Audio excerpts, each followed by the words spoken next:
51 சக்தி பீடங்கள் உருவான கதை தெரியுமா? சிவபெருமானை தவிர்த்து 33 தேவர்களை அழைத்து தக்ஷன் மகாயாகம் நடத்துறாரு.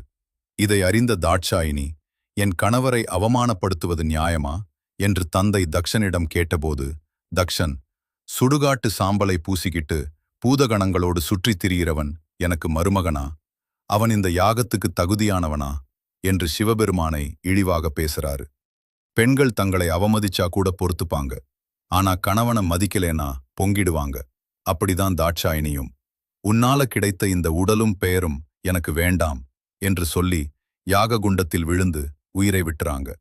தன்னோட மனைவியின் மறைவை தாங்க முடியாமல் சிவபெருமான் தாட்சாயினியின் உடலை தூக்கிக் கொண்டு உக்கிரமான ஊர்த்துவ தாண்டவம் ஆடுறாரு.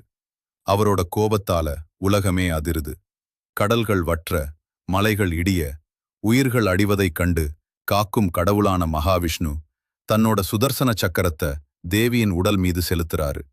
தேவியின் உடல் 51 பாகங்களாக பிரிந்து பூமியில் விழுகிறது.